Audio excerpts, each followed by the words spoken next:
Hello, everybody. Welcome to the Above the Rim Rundown, where we run down all things NBA. I am one of your hosts, Memo, and right beside me, I've got Hoops. How you doing? What's going on, man? Overall, I've been doing pretty okay, I guess.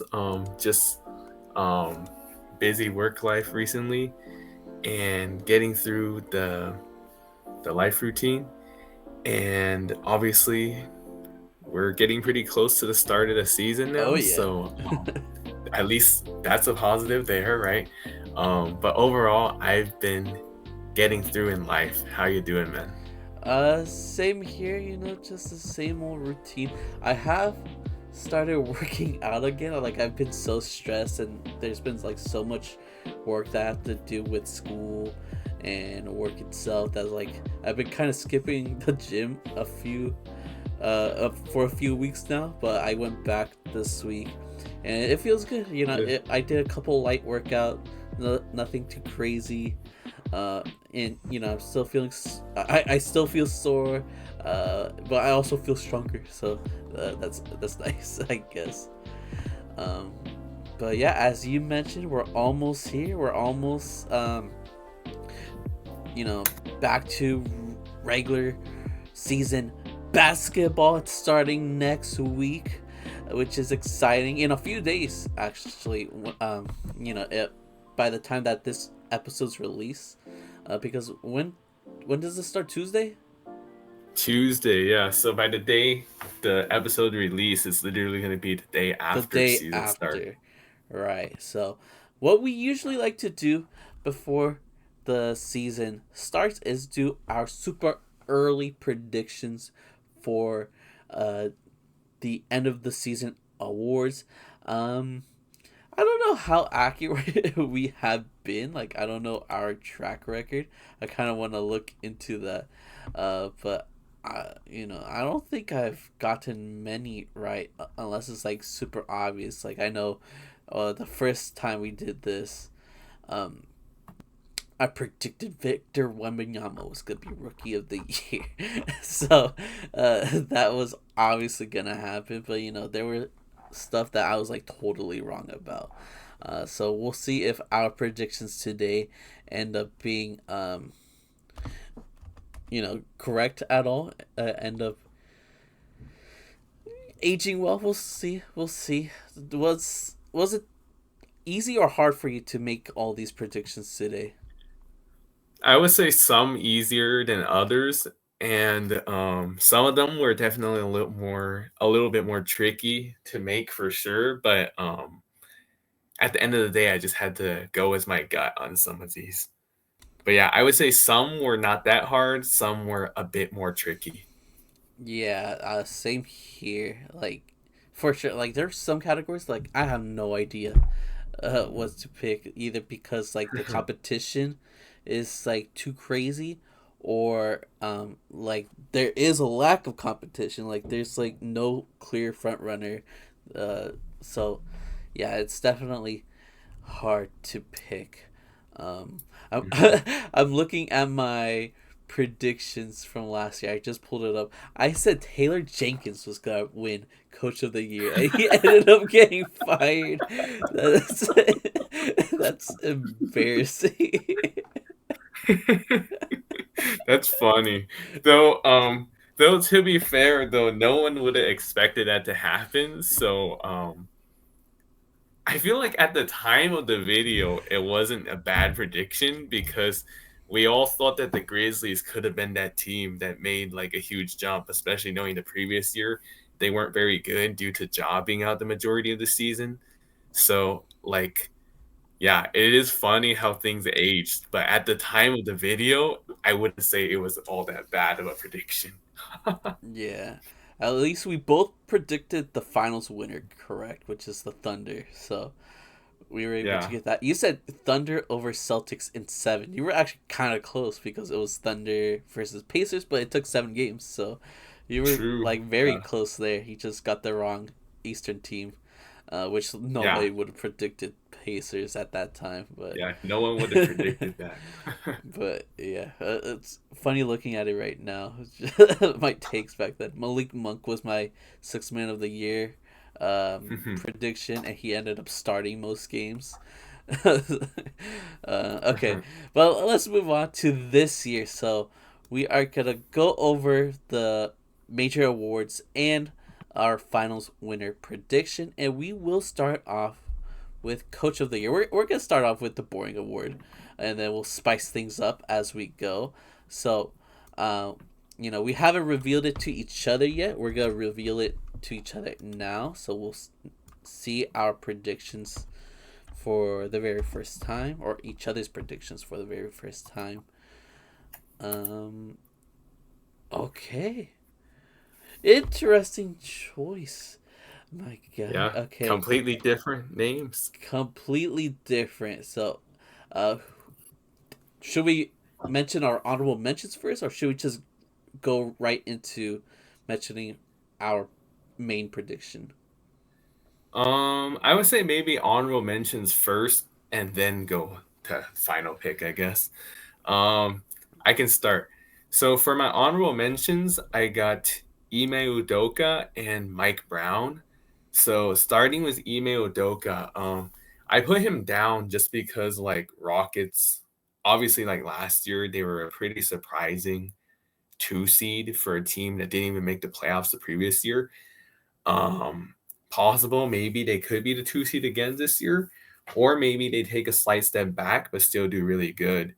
Nonetheless, I do expect them to be a top Western content contender. I don't know about like how legit of championship contenders they would be, but I would say like Rockets have a good record. Ime Udoka does have a good shot at getting the award. And then Mike Brown, I put him as an honorable mention just because I do expect the Knicks to still be a top contender in the Eastern Conference. I don't know about how their seeding is going to be per se, but I do expect them to be a pretty good team for sure. So if the Knicks can, find a way maybe to get like the 1 seed in the Eastern Conference, maybe even surprise the league by getting best record in the entire NBA, which seems like a long shot, but you never know. Then I could definitely see a situation where Mike Brown could potentially be Coach of the Year candidate. But at the end of the day, actually, maybe I should let you say your honorable mentions first, huh? Before we go final pick. Sure. I only have one, Yeah. which is Quinn Snyder. You like how I look at this award specifically is looking at the teams that will jump in the standings, and the team that usually jump are usually the ones that have a coach that wins Coach of the Year. So my honorable mention will be Quinn Snyder from the Atlanta Hawks. I do think they're going to be better than they were last year, mostly because of the talent, to be fair. That's why I didn't end up choosing Quinn Snyder, because I'm sure him himself is not going to change much. It was the team changing with the personnel and everything. But because of the new personnel, I do think the team will get better. I do think Quinn Snyder is a good coach. He's had some great seasons, especially with the Jazz. Yeah, I could see a world where he wins this award, but yeah, he is my honorable mention. Who do you have winning it all for Coach of the Year? So, when I was doing my research, I did get a little bit of confusion with who won the Coach of the Year last year and the year prior. I thought that Mark Dagnall won it last year, and so then I picked Kenny Atkinson to win it this year. Turns out he actually did win it last year. And I know that it's really challenging for coaches to win back-to-back season Coach of the Years, but I'll simply just own up to my mistake, honestly, and take a massive gamble. Is is he gonna win 2 years in a row? I don't know, but because I already made my pick, I feel like I shouldn't backtrack. So I'm just gonna go ahead and say I expect the Cavs to continue where they led off last year, be the 1 seed again in the Eastern Conference this year, and then Kenny Atkinson pulls out the unthinkable and wins back-to-back Coach of the Year awards. Um, might be a long shot now that I think about it in hindsight, but I'll roll with it. What do you think the Cavs need to do and Kenny need to do in order for him to win it again? Like 70 wins, maybe?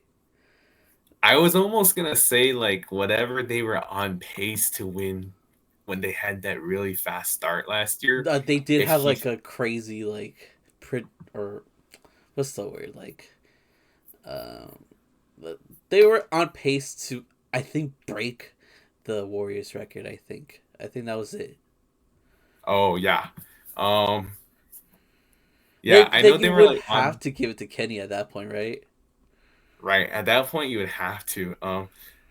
Did did Steve Kerr win two in a row or he didn't even? I don't think he won two in a row. I don't think he's won two. He only won one. I'll double check, but he must have won if the year that the Warriors broke that record. Yeah, I assume he did. I don't know who won it the year before though. Oh, that might have been the. Yeah, I don't know. Who knows? Maybe it was like Mike Budenholzer or someone. Yeah, he But won it only during the 2015-2016 season where they went 73-9. oh, okay. I guess that makes sense. But yeah, this is definitely very. Oh, and it turns out I was correct. It was Mike Budenholzer the previous season, the Mm. year when the Hawks went 60-22. Yeah, I remember that team. Um, but yeah, I feel like he would definitely need to do something miraculous like that. Otherwise, now that I think about it, it's just a long shot that it ends up happening. Yeah, I Um, doubt it will happen, but a ballsy move if he actually put money on that, and, and you end up winning, you're gonna be like a multimillionaire because like yeah, the odds are very much against you. Um, yeah, definitely um, a crazy bold take for sure. But yeah, um, I guess I'll roll with that. I would say like it would have to take like histor historical um it would have to take like a historical pace for that to happen, which to top what they did last year is going to be very difficult. But we shall wait and see, I guess. yeah. Uh, Out of your honorable mentions, who do you think is more likely to win it? Um, let's see. Either Low key, I'm thinking maybe Mike Brown, just because I think maybe the Knicks could potentially do better in the regular season than the Rockets due to the fact that no Fred VanVleet. okay. I mean, it's definitely a tricky situation. I mean, I did predict both of them to be second seeds in their respective conferences, so it could go either way. But I would say if I were to pick who I think has a better chance, maybe Mike Brown. But I see it as like a bit of a toss up for sure. It would be kind of crazy if Mike Brown wins his third Coach of the Year and Eric Spoelstra It hasn't would won be. one. Yeah, that would be kind of me personally. I think that would be messed up because That would I be would definitely, I would take Eric Spoelstra over Mike Brown for sure, a like hundred any day percent. of the week. Yeah, Yeah, come on now. But yeah, I feel like those two are definitely bold, but it's possible. yeah. I feel like mine. I don't know if it's bold or not, but I am going with Joe Mazzulla, the coach for the Boston Celtics, and I do think the Celtics will be decent. So if they're better than decent, I could see him, you know, winning this award, being able to get a team with no Jason Tatum into like a playoff lock situation. I think that could be enough for him to earn this award. Um, Someone that I just thought of though right now, that does deserve a shout out and is in a similar situation as Joe Mazzulla is Rick Carlisle, um, for the Indiana Pacers. I feel like if he's able to get his team to come together and be in a playoff situation, make it in the top six, be a playoff lock. I could see them, um, or I can see Rick winning Coach of the Year as well. So I'll still stick with Joe Mazzulla, but Rick Carlisle is definitely uh, a, a good honorable mention that I just thought of right now. Okay, not bad. I will say, I didn't really put Joe Mazzulla too much into thought this year, simply due to the fact that obviously, without Tatum, they're kind of expected to be like a lower seed. Like, I still expect them to be a good team and make the playoffs. Um, I didn't really think of it from your perspective of like if they be like a higher seed than expected without Tatum, that maybe it will catch the eyes of the voters. But I could definitely see it honestly. Like if they get a higher than expected seed without Tatum, then he'll definitely be in the conversation for sure. So that was, I would say, definitely a little bit of a bold take, but I can see it happening for sure. And then same for Rick Carlisle. Like obviously the Pacers, they shown how they were able to be a very gritty team, even in the games when Tyrese had bad games. Obviously he was still playing, so it's a little bit different than not being without him completely. But if you think about like a non-existent Tyrese that's playing versus Tyrese that's not on the floor, and the team is still able to do good in one situation or the other, I could definitely see this team surprising some people and still making the playoffs was potentially a decent seed. And if so, definitely a good candidate for sure. Honestly, I think Rick Carlisle is definitely a good sneaky candidate. I somehow didn't think of him just because like I didn't necessarily expect the Pacers to be like a super high seed, but if they surprise some people by being a higher than expected seeds, getting back to the playoffs without their main superstar, definitely worthy of being coach of the year for sure. So honestly, I do like the last minute throw in you came up with for sure. Nice.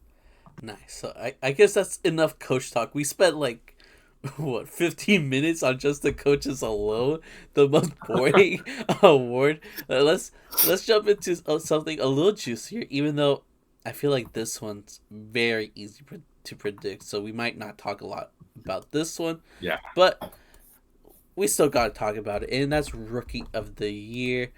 So yeah, who do you think is winning? Or I guess we should go over honorable mentions first. Who's your honorable mention for Rookie of the Year? Yeah. So for rookie of the year, as you mentioned, I think that predicting who's gonna win it is definitely like pretty self-explanatory. Coming up with the honorable mentions, I just went with two of them, two names to just add into the convo. Um, Dylan Harper and Ace Bailey. So Dylan Harper, obviously drafted by the Spurs, and should be pretty good pairing in with the young core that they have there. Obviously, Wemby, Keldon Johnson, Devin Vassell, Stefan Castle, you name it. Um, Now that also brings in the question of like, with that many good young talented players, how will he fit in?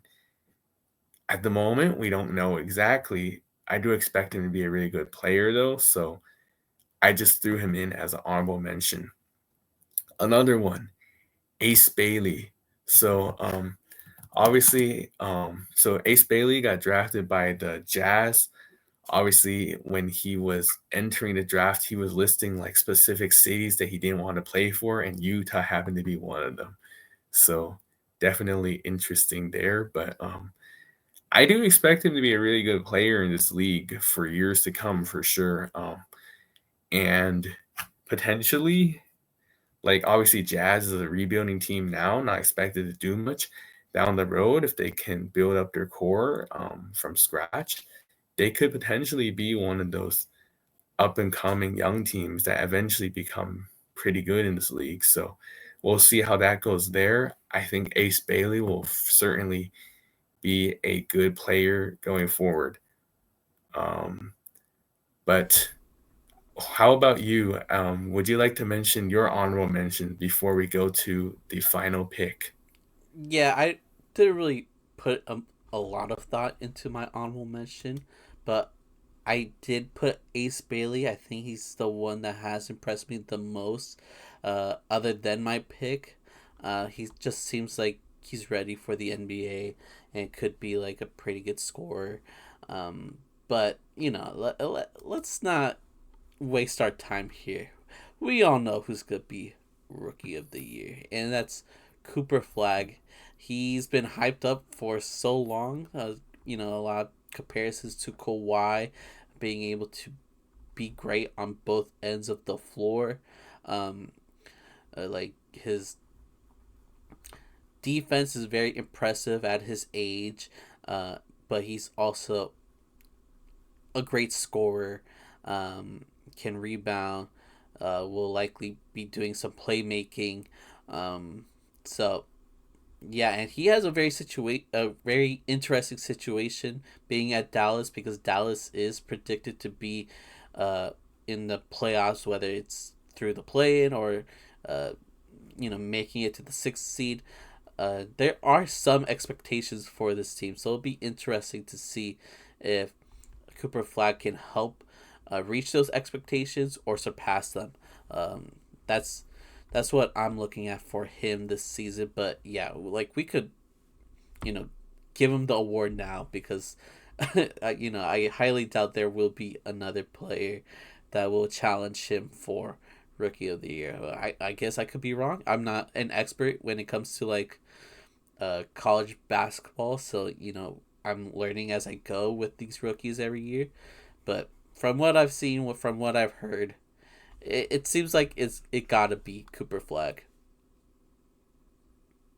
Yeah, and I don't really have too much to counter on that because my pick is the same. Cooper Flag, obviously, been one of the most hyped prospects for a while, and for good reason. I mean, obviously, at Duke last year, he had a really good season that led to him being drafted number one. Last year, summer 2024, he obviously playing for um, the U.S. What do they call it? Like U.S. Select Team or whatever it I is think when they so. like when they play like college players against Team USA players, Yeah, something like that.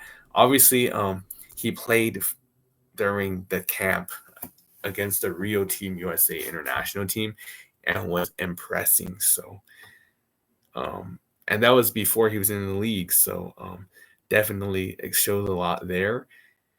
Yeah, it's pretty easy that he is the clear cut rookie of the year. And I say there's no lie to the fact that you said you might as well just crown him rookie of the year now because it's possible maybe someone else surprises us and gets it over him.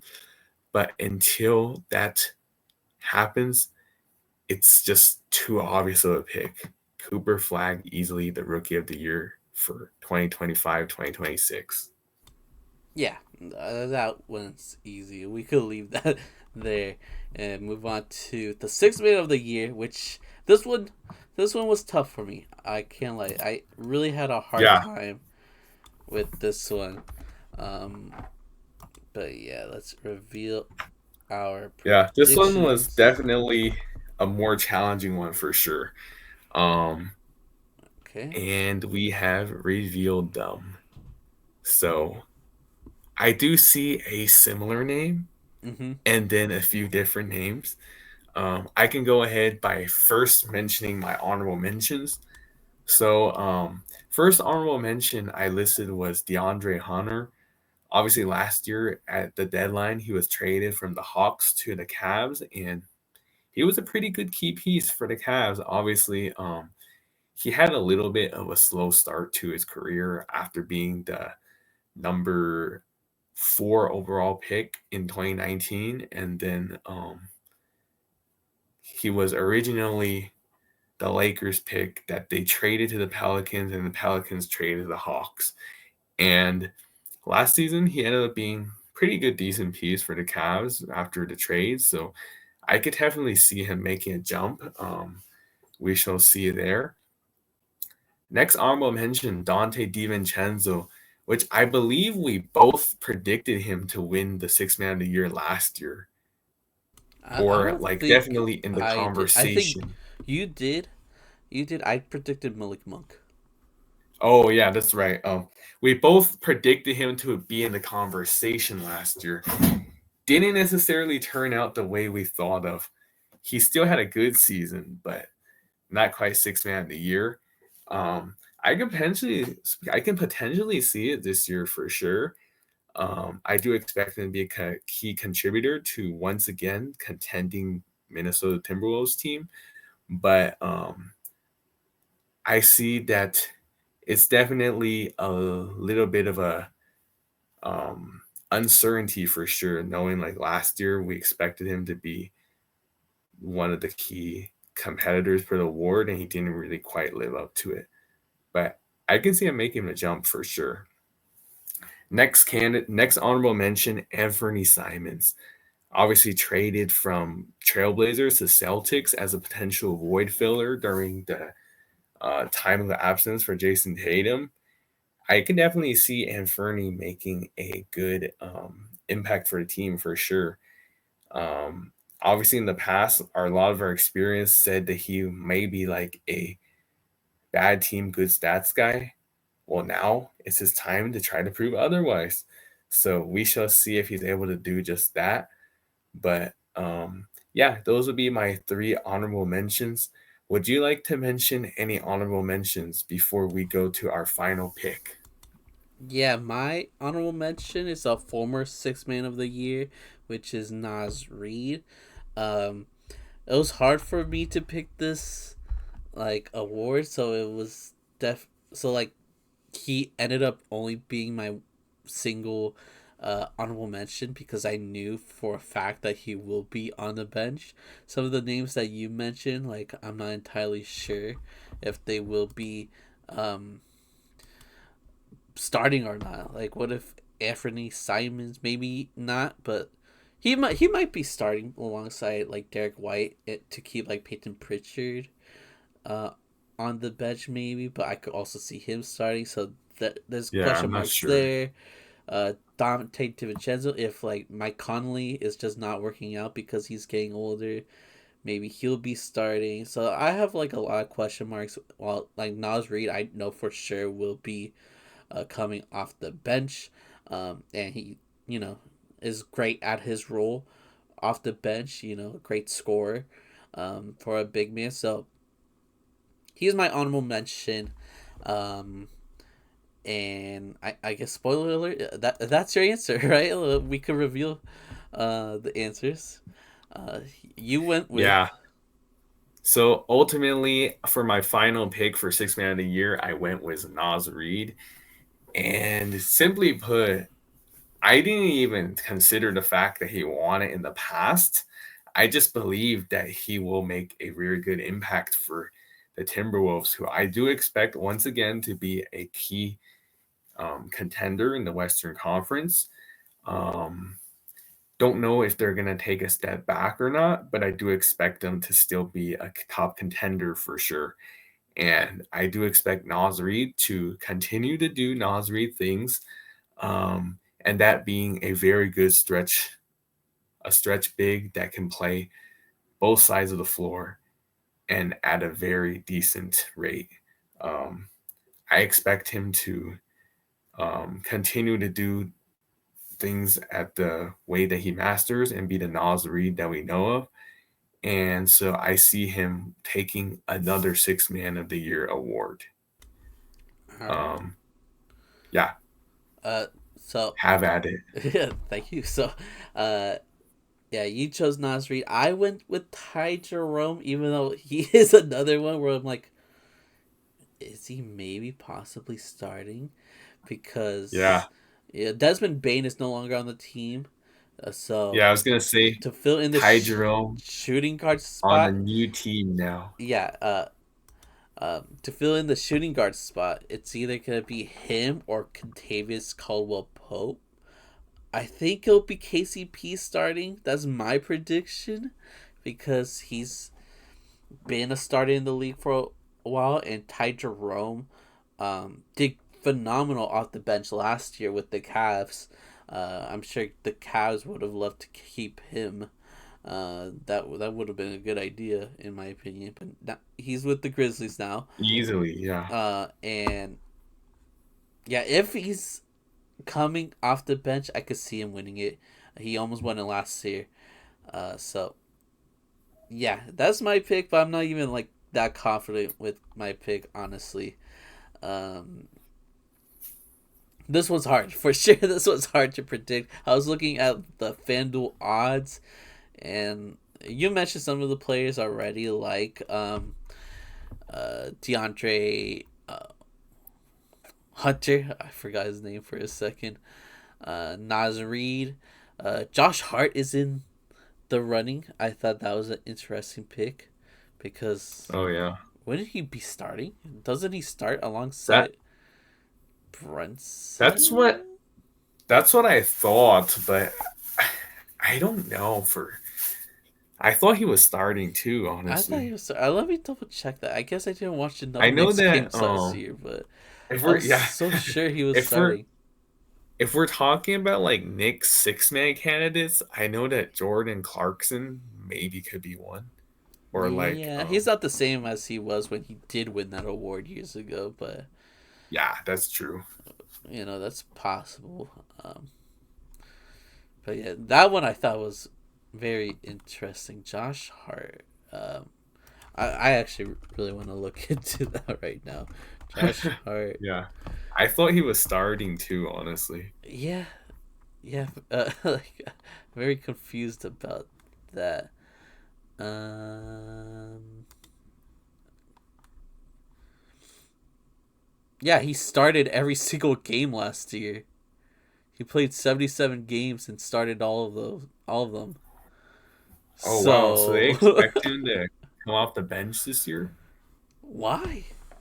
Who would be replacing him in the starting lineup? I don't even know. I, I don't know either. Like, I feel like the additions they have are No bench one pieces like crazy. Jordan Clarkson, Yeah. Yabusele, Oh yeah. unless maybe they throw Malik, um, what's his name? How am I? Beasley? Bridges? No, Mal or Oh my, uh, Mikal Bridges. Mikael Bridges. Oh my god, Mikael Bridges at shooting guard, OG at power at small forward, Cat at power forward, and Mitchell Robinson at center. If they want to run that lineup, I guess. Um, but nah, like Josh Hart has to be starting. Who else is on the roster that would 100% be over Josh Hart? I have no I idea. really don't know, honestly. Yeah, that one's hurting my brain. Maybe we should move on. What's the next award? Next award is Most Improved Player of the Year. Okay, okay. So let's reveal that to each other. Bada bing, bada boom. Okay, we got Okay. some similar names. Yeah, very similar names. So, shout out your honorable mentions. Okay, so honorable mentions I have are Andrew Nembhard and Benedict Mathurin, Indiana Pacers teammates. So, starting with Andrew Nembhard. So last year we already seen how good of an impact he had on the Pacers in their championship run. Obviously, hit some big shots, has some good scoring performances in the playoffs. And obviously, now that Tyrese is out for the year, he is potentially given a bigger opportunity to do even bigger things for the team. And I see him doing just that, honestly. Continuing to be a key contributor to the Pacers team and definitely being the scoring boost that the team needs for sure. I do expect him to be in the running for most improved player of the year. And I think that would be mostly similar for Benedict Mathurin. Another player, obviously last year, he could have even been like a potentially comeback player candidate simply due to the fact that he missed a good amount of the previous season due to injury. And then he came back last year, had a pretty good season. This year, potentially could have an even bigger season. Obviously, last year he was a good impact for the Pacers team as well during their playoff run. I could see him making an even bigger jump now that he's also given a bigger opportunity, also due to Tyrese being out. So yeah, I would say similar situation for both these guys. Young players potentially given more opportunities to do bigger things for the team, while the superstar is not gonna be available. Um, but yeah, those would be my two honorable mentions. Would you like to bring up an honorable mention before we go to our final picks for most improved player of the year? Yeah, so my honorable mention is a person that you just mentioned, which is Benedict Mathurin, who, as you mentioned, uh, came back last season. Had to deal with a lot of injuries, and was a great scorer off the bench. Had a pretty important role throughout the finals run last year, and with Tyrese Halliburton. Oh, I'm forgetting all these names today. With Tyrese Halliburton being injured, uh, their offense is going to be lacking. So I'm sure that he's going to be starting. That's something that I've been trying to like think about, like who will be starting. Will it be him or what's his name, T.J. McConnell? Um, I think not Nemhart. Matherin will start though, and then they'll throw Nemhard as point guard and just shift some positions around. But anyways, basically what I'm saying is Benedict Mathurin is gonna have more opportunities to score. I think he'll get more minutes. I think he'll be starting, and I think he will, you know, average the most points uh, per game in his career this upcoming season. With that said, though, just to jump into it right here, right now, I will be choosing his teammate Andrew Nemhard as the most improved player of the year. We saw how talented he was during the finals. He not only was able to get some baskets when needed, play make when needed, but plays amazing defense as well. What's interesting though, like he is such a playoff riser that you kind of forget his like regular season stats. The man only averaged 10 points per game last year. I could see him upping that a lot more this upcoming season, to maybe between like 16 to 18 points per game, uh, especially if he plays as their point guard. I think not only will his points per game rise up, but his assists will probably rise up as well. And if he continues playing great defense, I can see him winning this award. So, yeah, I do have him over Benedict Mathurin, and the reason I have him over Benedict Mathurin is because his points per game was so low last year that by comparison, I do think the the number, the gap of improvement will be higher, um, in regards to the point per game standpoint. So I ended up going with Andrew Nemhard. You went with someone else though. Yeah, and obviously those two guys, good, very good mentions, which I actually happen to put as my honorable mentions. Ultimately, I ended up picking someone else, and that someone else was Amin Thompson. Um, so last year he was a pretty good key contributor to the Rockets in their second seed finish. This year, I could definitely see him potentially getting better for sure. Um, he is a pretty good presence for sure. Like defensively, he averaged 1.4 steals last year and averaged a decent 14 points on 56% shooting, 8 rebounds, 4 assists. The only thing, the only main flaw of his game is his poor 3-point shooting. His rookie year, he only shot not even 14% from three. And then last year, he improved a little bit, but only shot 27.5% from three, which is still very abysmal. If he can find a way to improve his 3-point shooting, then easily could boost his chances at winning this award for sure. Um, Nonetheless, though, I do think that he will continue to be a very good, decent presence for the contending Rockets team. And yeah, ultimately, I expect him to make a jump that a team will probably need with, although he doesn't play the same position, but with Fred VanVleet being out, they will need other guys to step up, and I think he could definitely be one of them. So ultimately, I pick Amon Thompson as my final pick for most improved player of the year. Okay, that's for sure a solid pick. I did think about him a little bit. I just don't know how much he could improve offensively if like Durant is there to carry a lot of the offensive load now. Um, Still possible, especially with Fred Van Vliet out.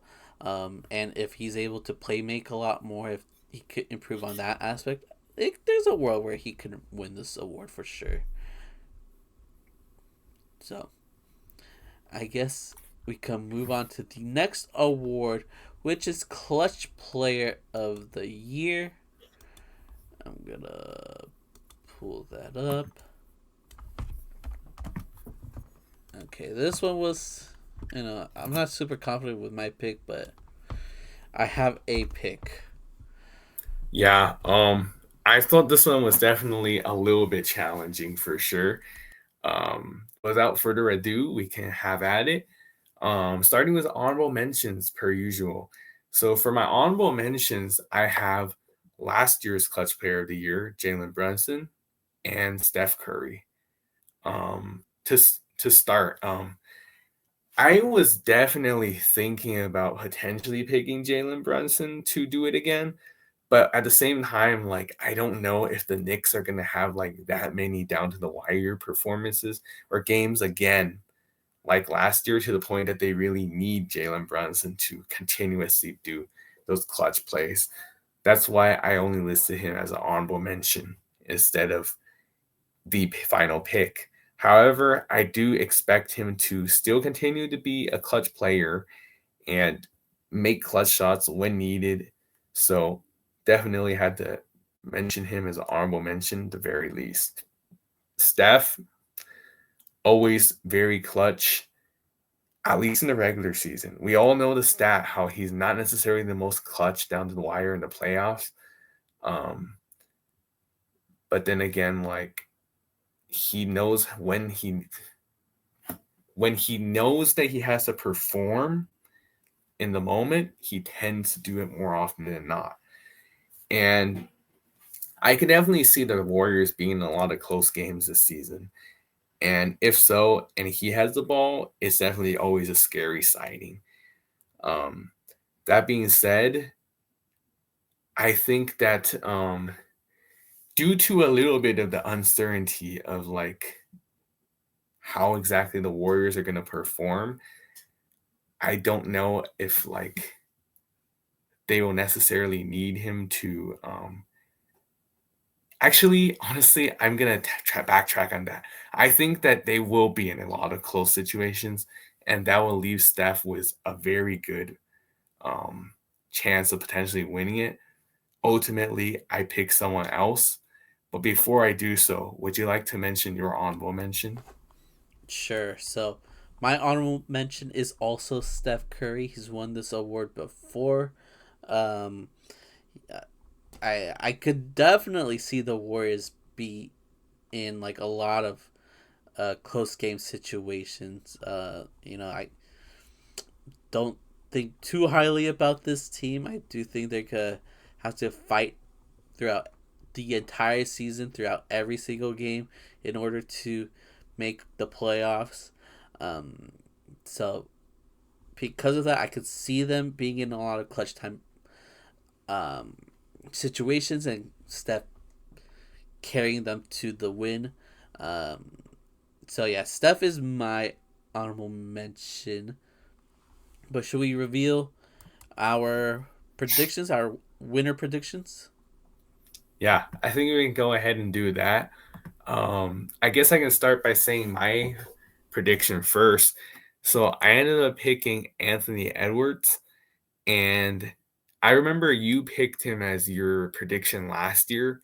Um, I picked him as my predictions this year simply due to the fact that I could definitely see the Timberwolves potentially being in a lot of close games.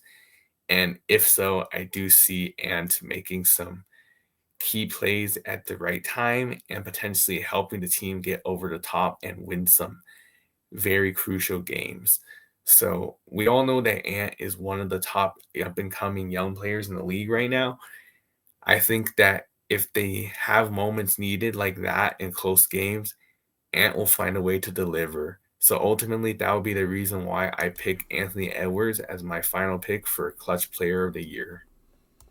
For my final pick, I ended up choosing Trey Young. He almost won it last year. He was one of the finalists with Jokic, I believe, who does deserve a shout out as well.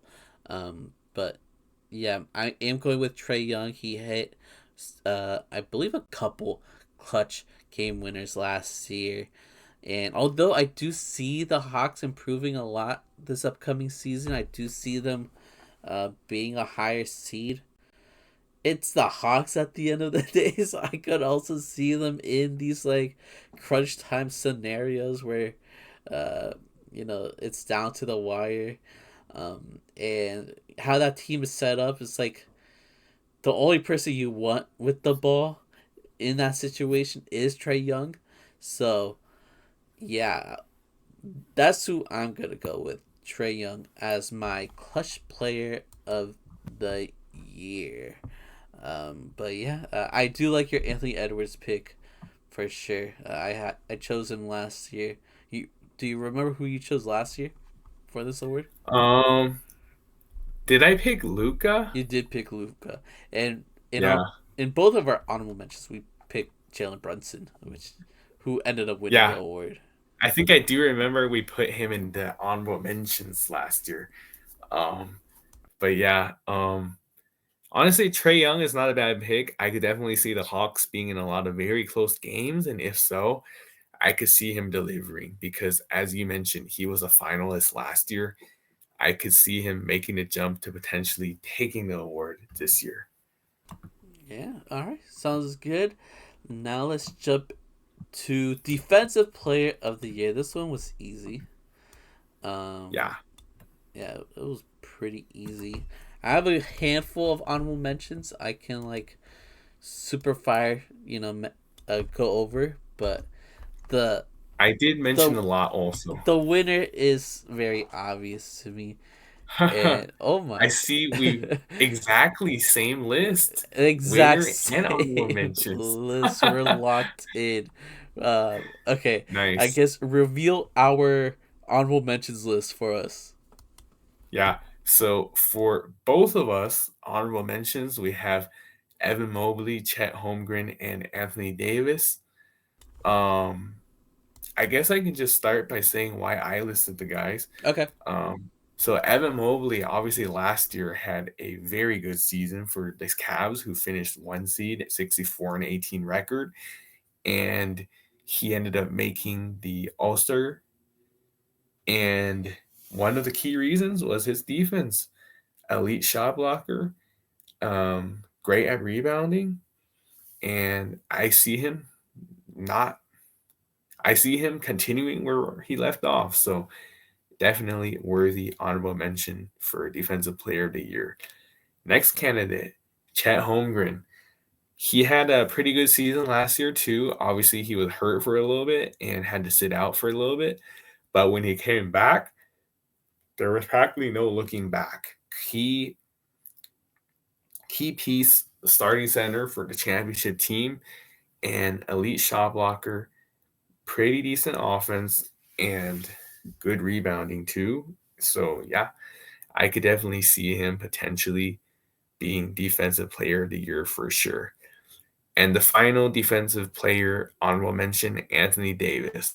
So I think that the thing about AD is we all know by now when he is healthy, he is elite, one of the best players in the league, and he is definitely a elite shot blocker and one of the top defensive players for sure. Now, the one main question mark for him always is he able to stay healthy because track record is just not necessarily good. He'll tend to like miss a lot of games, a lot of seasons. Um, but if he is able to reach the minimum threshold to qualify, I could definitely see him being in the conversation because I do expect him, if healthy, to still be a great contributor both offensively and defensively. So I would say those would be the reasons why I put each of those three guys as honorable mentions. Yeah, and I have the same honorable mentions. He did a good job covering them. But yeah, I guess I'll quickly just say that, I have Chet as one of my honorable mentions. The Thunder are always one of the best defensive teams in the league.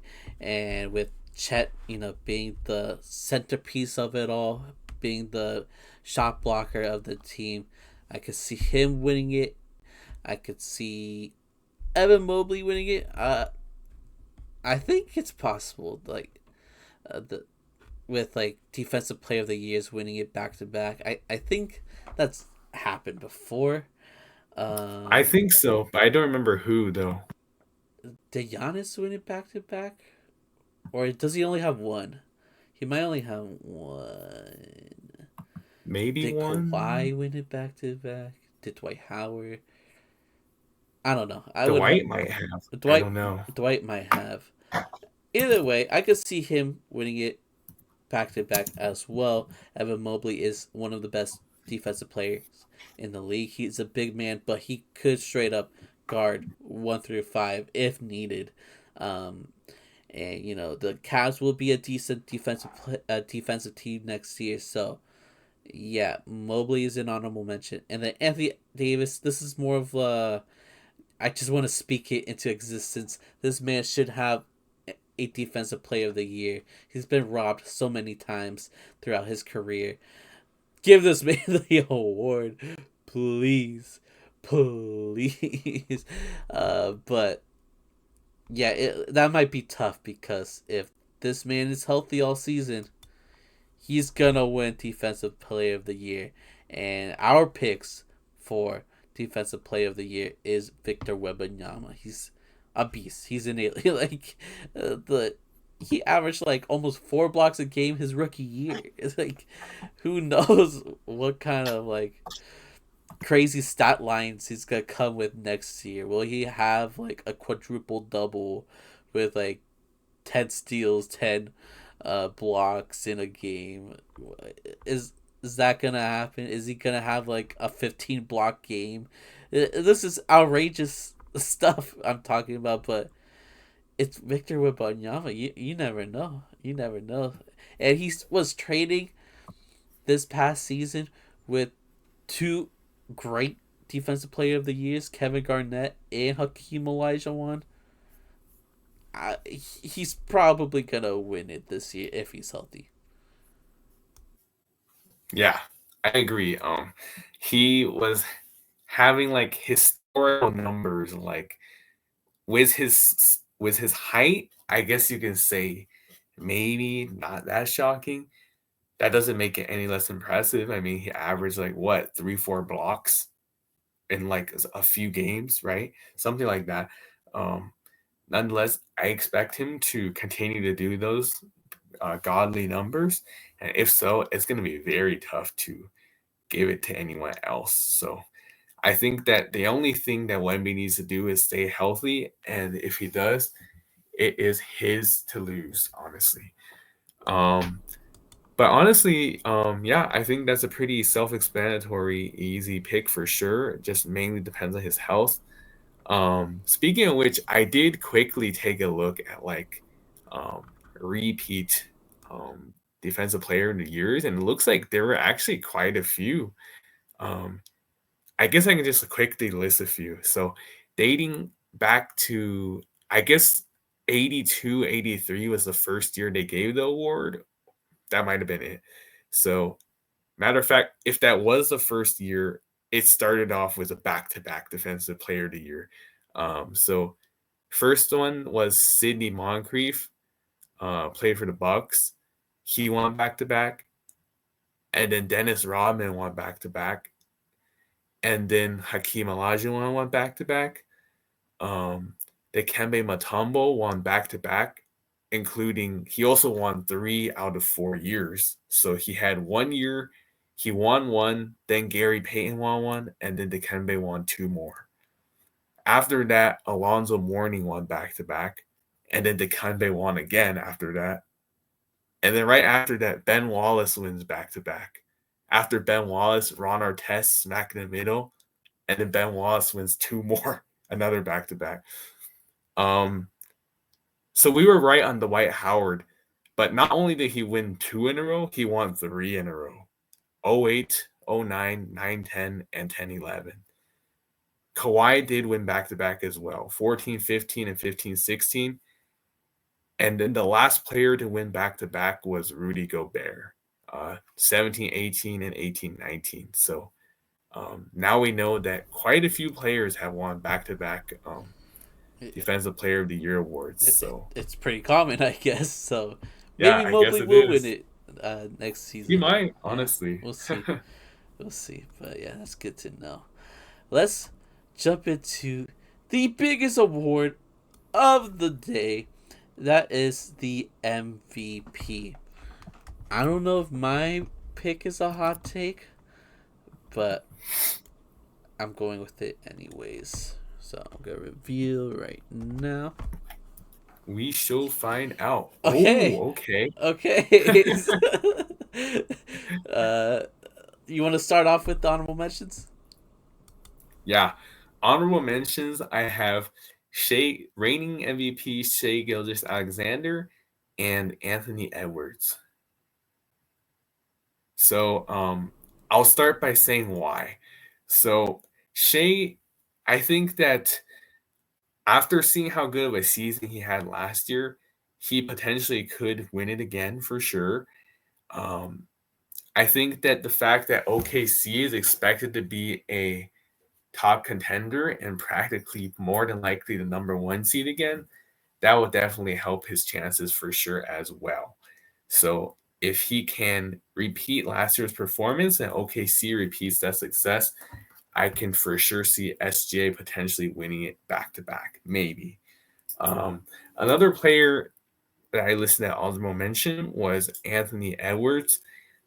And that's due to the fact that one, I do expect the Timberwolves to be contending once again. And two, I do expect Ant to once again do great things for the team and potentially could maybe make a step forward from an already really good, promising start to his young career. Um, Ultimately, I did pick someone else, but following the sequence, who are your honorable mentions before I mention my final pick?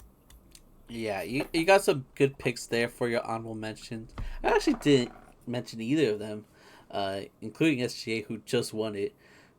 But for my honorable mentions, I guess they're a bit more of a dark horse picks. Even though on paper they are like two of the best players in the world. The first one being Luka Doncic.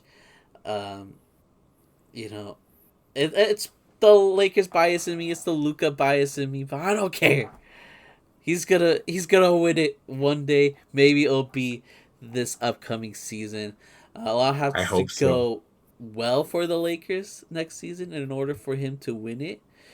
Um, it's not impossible, you know. Maybe they surpass expectations. Maybe they become like the third or second seed, and Luka just goes off, plays as well as he did in the what season was it? The 23-24 season when he went to the finals. If he could have a crazy season like that with the Lakers and help the Lakers out, uh, and maybe be a top four seed, I could see him possibly winning this. And then the other guy, which is probably an even bigger stretch, is Giannis Antetokounmpo, and I have him here because if he somehow, some way, carry that bum ass team to the playoffs, he deserves, he deserves the MVP award. He deserves the key to the city. He deserves to be the governor of Wisconsin. He deserves the Nobel Peace Prize. He deserves to be president of Greek, Greece, whatever. Like, if he's able to pull that off, he deserves the world, man. Because that team is it's ass. It truly is. So that's why I have him as my honorable mention. Surprisingly, though, we both have the exact same guy as MVP, and I thought this was kind of a hot take, but I guess you agree with me, which is Nikola Jokic. We both have him as the MVP for this upcoming season. Yes, sir. And I think that the main reason why I ended up picking Joker as the MVP is, first off, we mentioned this so many times in the past that he's practically been the clear cut best player in the league for like probably at least 4 or 5 years by now. And the few years that he didn't, he honestly got snubbed. First time when he didn't win it because when Embiid won it, clearly it was because of voters' fatigue. Embiid had a great season. I think it's safe to say Joker was better than him though, but they voted Embiid because of voters' fatigue. Fine, I understand it. Um, I think it was definitely a little bit of the same last year, because I think that OKC being the number one seed gave them a good reason to not pick Joker when Denver was really good, but they were like the fourth seed instead. And but as even you mentioned, like a lot of times during the offseason videos, Joker, like probably for sure was a clear cut best player last year. Still, I mean, average a triple double, like that's crazy. He didn't even win the MVP after that. Um, but I do think that like if the Nuggets are like 2, 3 seed, he could potentially easily get his MVP back. Yes, voters fatigue is a thing.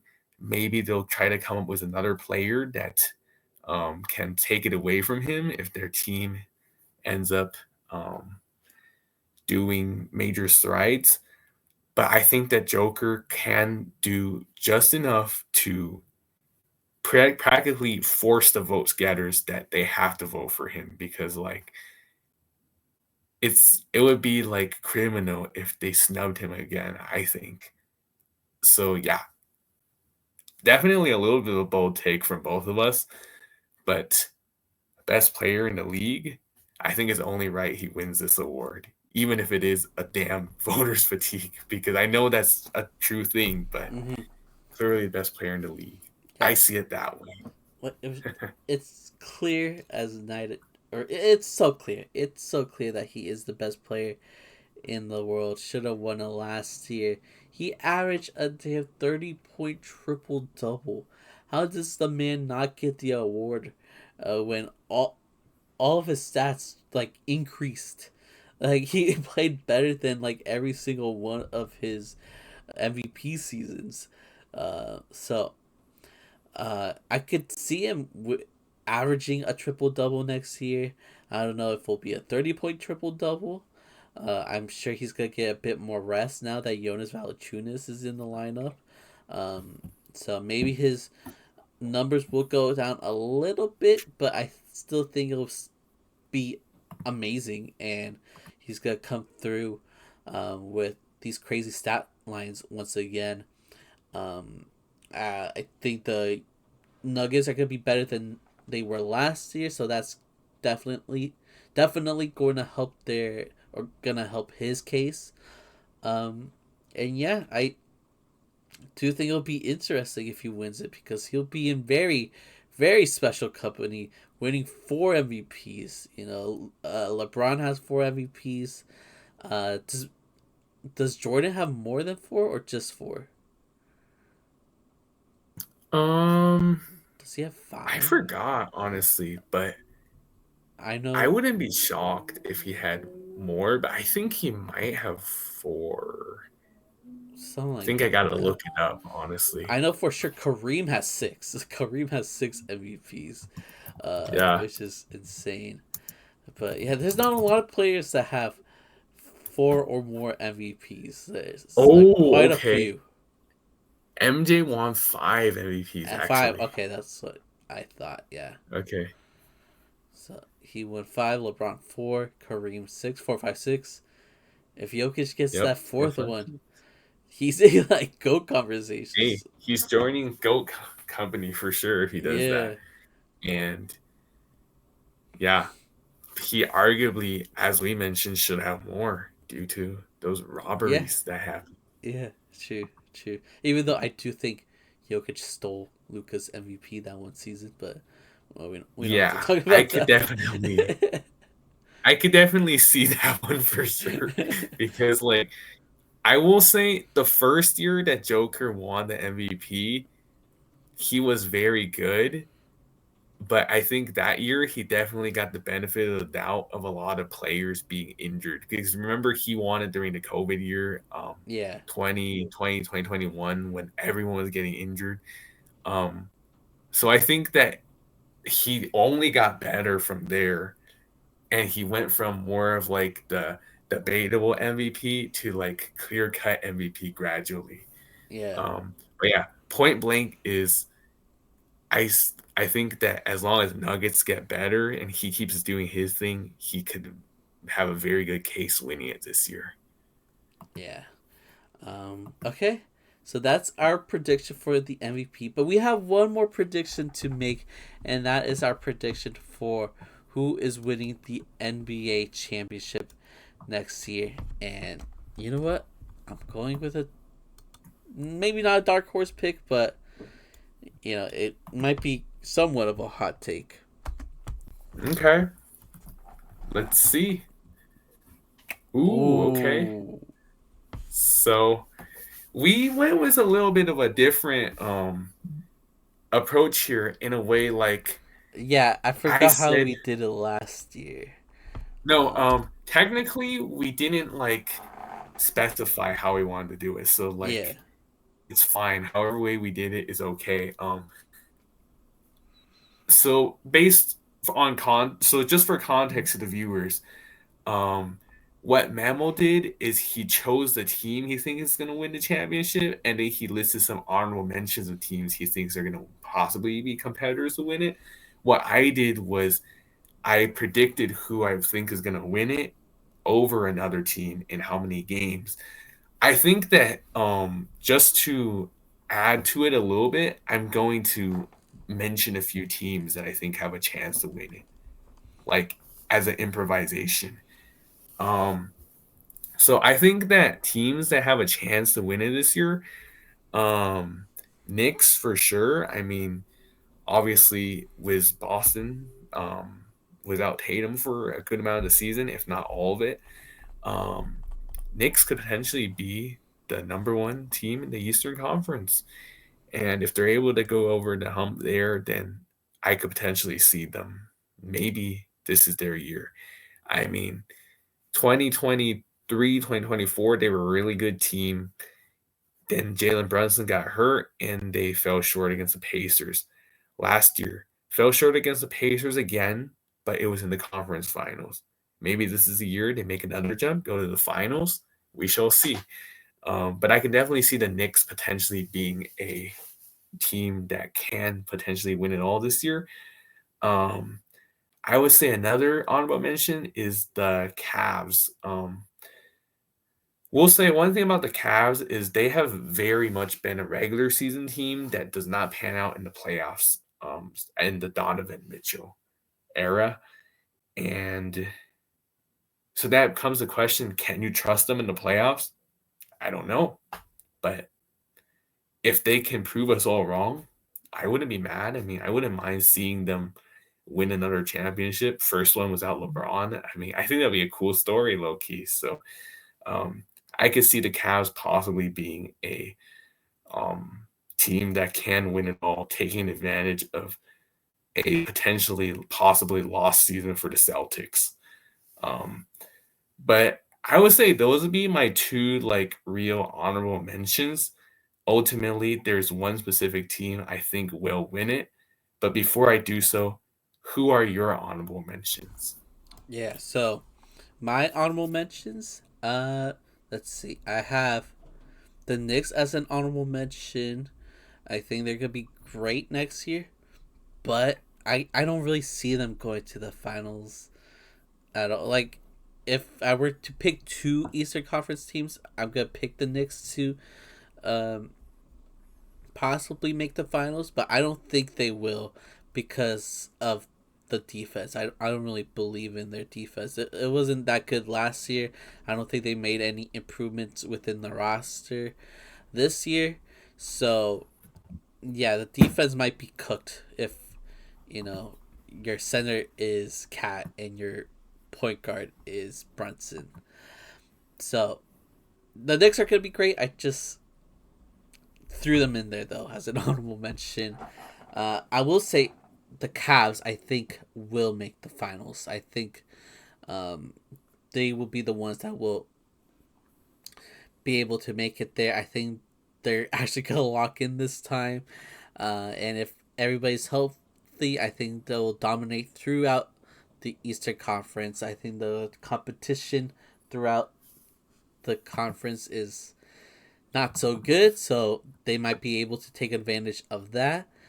They had Donovan Mitchell, who is a playoff riser, and if the rest of the team can come through, then I could see them making the finals and facing my Western Conference winner. I do think it's a Western Conference team that's going to win the finals. However, I don't think it's going to be the Thunder. Yup. Yep, I'm straying away. I'm straying away from the Thunder. And you know what? I kind of just want to talk about my official answer just to explain why I have the Thunder not winning the finals next year. So I'm going to reveal my answer on who I think is going to win the finals next year, and that is the Nuggets. I think the Nuggets will win it all next year. As we saw in this year's playoffs, the Nuggets put up a fight against OKC. And what I learned about OKC last year is that, you know, although they were the most dominant team in the regular season, they're not like a force to be reckoned with. They're not like unbeatable. The Nuggets took them to seven. The Pacers took them to seven in the NBA Finals. So I feel like this is a team that could be bounced and could be, or there's a chance that they won't make the finals next year. I could see that happening for this team. Uh, so because of that, and because the Nuggets made some major improvement on their bench that will help Jokic with his like stress load, because you know he's always carrying the team. But if they're able to win the minutes where Jokic is on the bench, that is going to help them a lot. I do think this is the best roster the Nuggets has had during the Jokic era. including the year where they won the championship. I think everything is looking great for the Nuggets. And again, I think OKC is gonna be great. I think they're gonna be the number one seed in the West. But when if they match up together, I'm picking the Nuggets over OKC. So that's why I have the Nuggets winning it all. That's my prediction. And if I were to predict the the finals matchup, it would be Nuggets against Cavs. I'll take Nuggets over Cavs in maybe 6 or 7, maybe five games. Actually, I'll yeah, I'll say 5 games. So that's who I'm predicting is gonna win. But you have a different answer. Mm-hmm. And I will start by saying, honestly, I'm not mad about your pick because I honestly think you make a lot of very good arguments. I mean, last year that OKC team, even though they clearly were the best team in the league, you make a very good point that like a lot of those series they didn't really win that dominantly. They went down to the wire, barely beat the Nuggets in seven, barely beat the Pacers in seven. If anything, I'm shocked that the Timberwolves series ended that fast. I feel like that series should have been longer too, but somehow they dominated a team that I thought could have potentially given them some more trouble, but doesn't really make sense to me, but that's what happened. Um, yeah, anyways, though, I do agree OKC is not by any means an unstoppable force. And I will say that your finals matchup prediction I could see it happening potentially, and I wouldn't be mad if that happened because, like, I think that would be a pretty cool matchup, Nuggets versus Cavs. I mean, like, honestly, I like both teams. I would be like pretty neutral. Well, honestly, I might root for the Cavs in that situation because we haven't seen that team win it versus like we saw the Nuggets team win it a few years ago. And like it would be cool like seeing Donovan win a championship. But like if the Nuggets did win, I wouldn't be mad. So I would be relatively neutral. Um, but at the end of the day, I just had to pick OKC to win it again, just because like I think it's possible someone else could beat them. I just don't know who exactly will. I mean, it, honestly, like I could definitely see Denver possibly beating them. I do think that they got better this year. Very arguable that they potentially could be the best team Joker has had. Um, I'm just under the notion that until proven otherwise, this OKC team is just too deep, and they are the best team from top to bottom. Um, my my finals matchup prediction is that it's going to be Thunder versus the Knicks, but I do expect it to be a relatively fast series. I don't think it's going to go to seven like the Pacers did. I see OKC winning relatively easy against the Knicks in five. Um, this was one of the possible matchups that could have happened last season, but ultimately, obviously, Pacers played the spoiler over the Knicks there, so didn't come into fruition. Um, yeah, at the end of the day, I say I think there's a good chance OKC could get dethroned, but until proven otherwise, I think they win back-to-back championships. And so that would be my prediction. Thunder over Knicks in five. Which is not a bad prediction whatsoever. Like the Thunder were amazing last year. I could see them being amazing this upcoming season. They didn't really make many changes within the lineup. I'm sure they're gonna be amazing. Um, but yeah, I will go with my dark horse pick, the Nuggets, and we'll see how this all ages. Will it age like milk, like my Taylor Jenkins prediction, or will it be great? We'll see. I guess we'll find out as the season moves along. But yeah, those Yeah. are our early um, major award predictions for this upcoming season. I hope you all enjoyed the episode. That was a fun conversation for sure. I really enjoyed talking about this. I love making these Definitely. predictions, even though like I kind of suck at them. Well, these are never easy to make. Definitely gotta take some risks, and then a lot of times you take the safe pick, but even a lot of times the safe picks don't necessarily end up being the right pick because surprises end up happening. So, yeah, these videos definitely do tend to be tricky, but I think that's what makes them fun. Like the unpredictable, the unpredictability of what will happen makes you have to think a little bit creatively. So that makes these episodes very enjoyable, and that's why we do what we do. Not only to come up with fun topics, but to entertain you guys, the viewers. Um, that being said, as we mentioned earlier, next week the season is officially starting, which to you viewers, if you watch it on our premiere day on Monday, that would be tomorrow, first day of the regular season. So definitely make sure you guys stay tuned because season 3 is officially here. Um, and yeah, it's going to be going back to regular routine, weekly recaps, games, news, trade rumors, you name it. Um, but yeah, if you guys like our content, make sure to continue to like, comment, subscribe, share, follow us on all platforms. Um, and yeah, thank you guys. Memo, anything you would like to add on?